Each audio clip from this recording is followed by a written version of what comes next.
Scott Walker has now signed the suite of anti-democratic GOP lame duck session bills that strips power away from the governor and the attorney general, just in time for the new incoming Democrats to take those possessions. We've been talking about it quite a lot on this network over the past few weeks. We've been worried about it, especially because states like Michigan and North Carolina are making similar, or have in the past years, made similar anti-democratic moves once they've lost elections. He thinks we're exaggerating though, Scott Walker, and here's his explanation. A lot of talk in the last few weeks about legacy.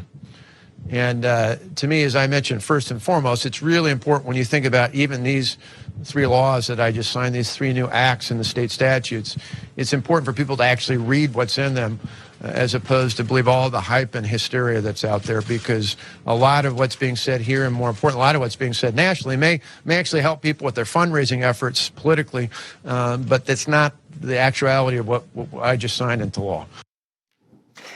Well, look, we have actually looked into what's been going on. We've been following the various activists in that state, and including Randy Bryce, who've been trying to get national attention onto those state level issues.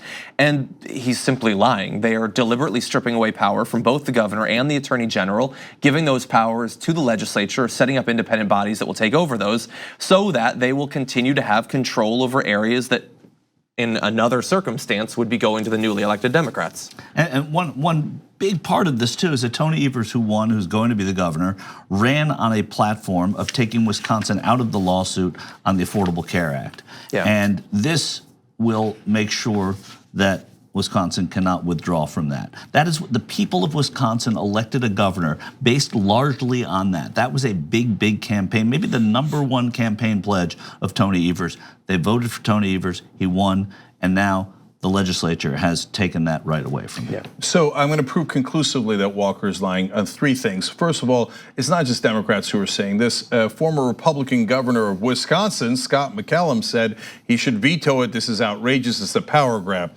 Second of all, Walker said this is not a power shift. Really? Well, it limits the ability of the governor to enact administrative rules.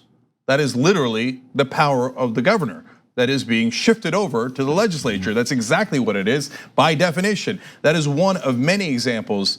And they also cannot, they have to check with the legislature in order to be able to do their job as attorney general. That is a power shift. It is literally exactly what that is. One case, you had the state's Department of Justice Solicitor General that had launched a number of partisan lawsuits when he was in charge. He was a Republican.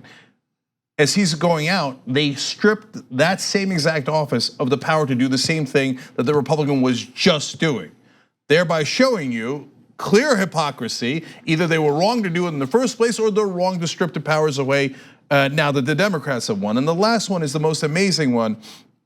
One of the bills says that Evers cannot announce an incentive package to keep corporations like Kimberly-Clark open in Wisconsin. He is not allowed to do that as governor. Just a day ago, Scott Walker signed that exact bill. He announced a $28 million incentive package, not even a bill. He did it unilaterally as governor. Announced a $28 million incentive package to keep open Kimberly-Clark Corporation. It's a job creator and it's a job saver, and it's really one of the big jobs the governor has. It's why Rick Perry has been a good governor of Texas, bringing jobs there, getting tax incentives there, and they're hamstringing this governor from being able to do that. He's literally saying, I have the power to do this, and the very next day he takes away the power of the incoming governor to do that exact same thing and says, what power shift? I don't know what you're talking about. What a monumental liar. But if all that is not enough, let's go to point number 3. Republican Governor John Kasich, who was governor of Ohio until recently, ran for president, did really well. So he might have even represented the whole Republican Party if he had won. Let's see what he has to say about it. Of course that's what it is. It's outrageous. I mean, you lost the election, okay? When you lose, you say you lost. I mean, you don't go to you can't try to reverse the election by manipulation. I'm frankly shocked at what is going on here. I mean, you talk about divisions and cynicism. So I win the election, you try to take my power away. What are you kidding? I should correct, by the way. I said good jobs governor, Rick Perry of Texas. He was a good jobs governor. Yeah, he was not a good governor. He was not a good governor. He's a good jobs governor. And John Kasich still the governor of Ohio, is he not? Yeah, I mean, he's just not going to be in the next term. Right. So, and he might run for president again, but that is a Republican governor, right? You know, within the same sphere, going, that's crazy. I can't believe other Republicans are doing that. That's outrageous. Because it is crazy, it is outrageous, it is a power grab. As usual, Scott Walker and the Republicans in Wisconsin, total liars and do not believe in democracy. They just don't. Like what you see? Click the subscribe button below and don't forget to ring the bell to never miss another video from the Young Turks.